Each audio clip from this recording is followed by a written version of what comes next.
Olá, meus queridos alunos, nós estamos no dia 13 de março de 2011, um domingo de manhã chuvosa aqui em Ilhéus, na Bahia. Eu estou aqui hoje para gravar um vídeo sobre mitose. Já temos aí um vídeo a respeito da intérfase. O ciclo celular composto da intérfase da fase M. A intérfase já tem um vídeo, vamos nos preocupar agora com a fase M, que é quando ocorre a mitose. Se você já viu o vídeo sobre a intérfase, você sabe que a célula passou pelo período G1, pelo período S, pelo período G2. Suponha que no ponto de checagem do G2, ela foi estimulada a seguir em frente e entrou em mitose.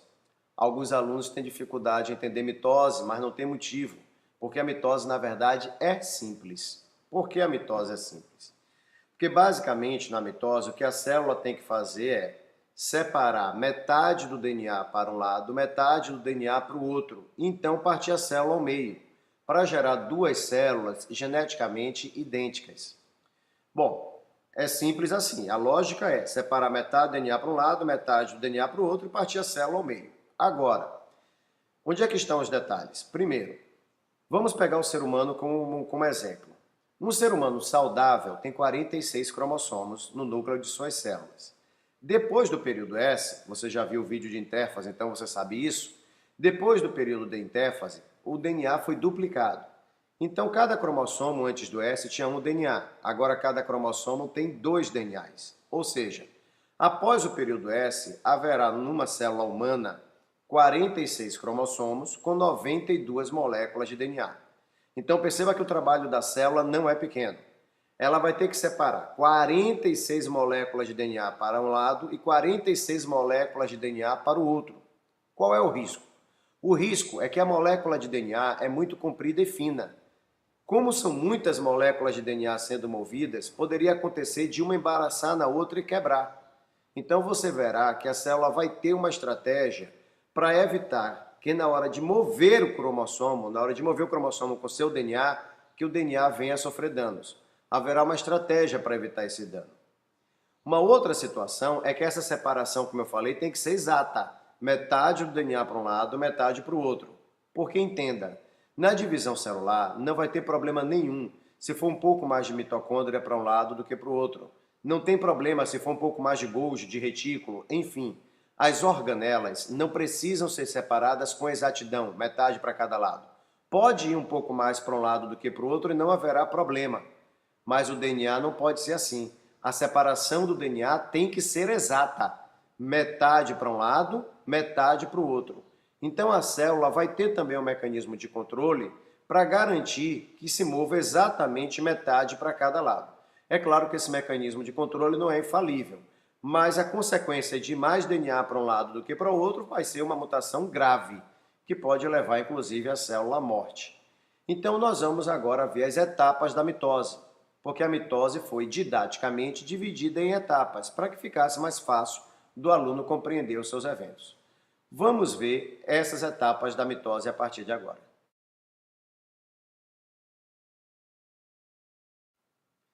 Na prófase, os centrossomos vão formar o fuso mitótico, que são aqueles traços pretos que você está vendo ali no topo da célula. É o fuso mitótico que vai movimentar metade dos cromossomos para cada lado. Além disso, na prófase, começa a compactação dos cromossomos, a compactação do DNA. Note pela imagem que os cromossomos vão ficando cada vez mais curtos, porque o seu DNA vai ficando mais compactado nas proteínas. Vamos entender melhor a prófase. Primeiro, veja que se formou o fuso. O fuso está crescendo. Agora, o fuso, como eu lhe disse, é quem vai mover metade dos cromossomos para cada lado. Do jeito que está na prófase, isso é impossível, porque observe que o fuso está no citoplasma e os cromossomos estão dentro do núcleo.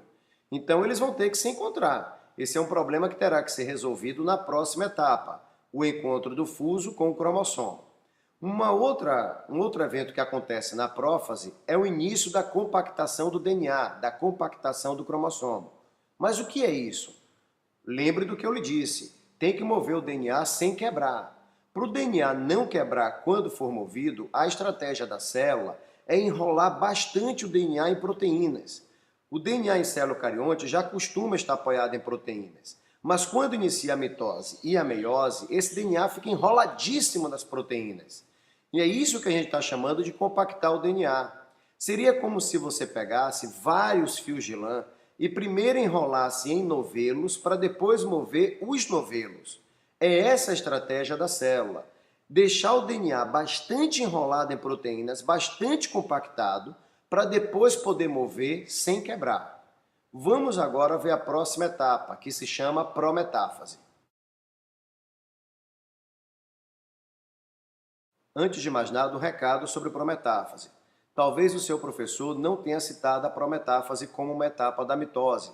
Talvez o seu livro didático também não traga a prometáfase. O que acontece é que aos poucos tem aumentado a quantidade de livros que trazem a prometáfase na mitose. Por quê? Porque a prófase estava uma etapa longa demais. Então se instituiu a prometáfase, uma forma de tornar mais didático.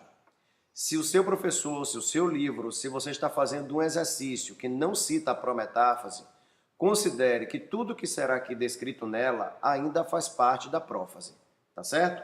Então, se tiver que desconsiderar a prometáfase, você vai pensar que tudo que eu estou falando aqui sobre ela ainda é a prófase. Agora sim, vamos dar uma olhada no que acontece na prometáfase. A prometáfase precisa colocar os cromossomos em contato com o fuso. E ela faz isso fragmentando o envelope nuclear. Ao fragmentar o envelope nuclear, os cromossomos ficam soltos no citoplasma e podem agora se ligar ao fuso. Para que o cromossomo se ligue ao fuso, no seu centrômero, que é a sua região mais estreita, surge uma estrutura proteica chamada de cinetocoro. O fuso, então, se encaixa ao cinetocoro, um em cada cromátide irmã. Um de cada lado.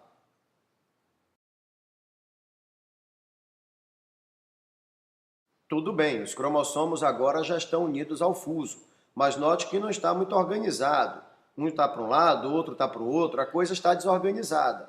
E eu disse para vocês que a célula tem que mover metade do DNA para a esquerda, metade para a direita. A divisão tem que ser exata. Então, na metáfase, a célula vai organizar esses cromossomos. Vai alinhar todos os cromossomos no meio da célula, formando a chamada placa equatorial ou placa metafásica. Esse é um momento tão importante que a metáfase também terá o seu ponto de checagem, assim como houve um no final do G1 e no final do G2. O ponto de checagem da metáfase verificará se todos os cromossomos estão devidamente unidos ao fuso. Note nessa imagem que entre as cromátides irmãs dos cromossomos tem uma estrutura proteica chamada de coenzina. Ela mantém as cromátides irmãs ligadas entre si. Uma vez que o ponto de checagem da metáfase certifica-se de que todos os cromossomos estão devidamente alinhados, essas coenzinas são retiradas. E aí, tudo fica pronto para que na próxima etapa as cromátides irmãs possam ser separadas. Lembre-se que lá na prófase eu lhe disse que começava a compactação do DNA. Será na metáfase que os cromossomos irão atingir o máximo de compactação. Por isso a metáfase é o melhor momento de se observar cromossomos ao microscópio. É quando os cromossomos estão mais bonitos, melhor para serem vistos. Por isso a metáfase é também chamada de fase do cariótipo. Porque se você quiser observar cromossomos, se você quiser observar o cariótipo de uma espécie, esse é o momento adequado, a metáfase.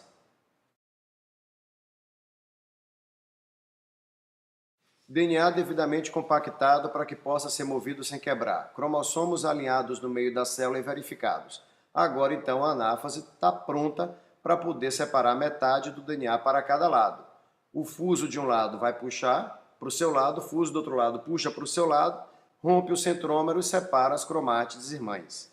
Como você sabe que uma cromátide irmã é idêntica à outra, está indo exatamente o mesmo DNA para um lado e para o outro. Note que o fuso é uma estrutura proteica que pode ser montada e desmontada, polimerizada e despolimerizada. À medida que vai despolimerizando, ou seja, desmontando o fuso, ele vai encurtando e puxando as cromátides irmãs.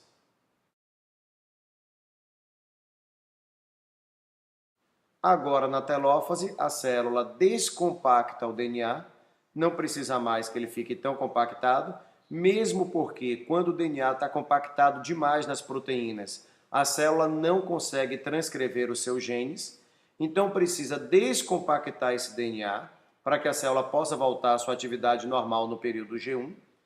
Além disso, volta a montar o envelope nuclear. Observe que lá na prometáfase eu disse assim, a prometáfase fragmenta o envelope nuclear. Eu não disse a prometáfase destrói o envelope nuclear. Qual é a vantagem de fragmentar e não destruir? É que se a célula tivesse destruído o envelope, agora na telófase ela teria que ressintetizar o envelope todo de novo. Gastaria muita energia. Como a prometáfase apenas fragmentou o envelope, a célula agora economiza energia, porque pode reunir esses fragmentos de envelope nuclear para reconstruir um envelope nuclear de cada lado. Bom, reconstruindo o envelope nuclear, com o DNA mais solto, não tão compactado, vai também na telófase ocorrer a citocinese, que vem a ser a divisão do citoplasma, que então dará origem a duas células geneticamente idênticas. A mitose gera clones, células que são geneticamente idênticas. Revendo todo o processo então, a prófase forma o fuso e inicia a compactação do DNA para depois ele ser movido com segurança. A prometáfase fragmenta o envelope nuclear para que os cromossomos possam ser unidos ao fuso.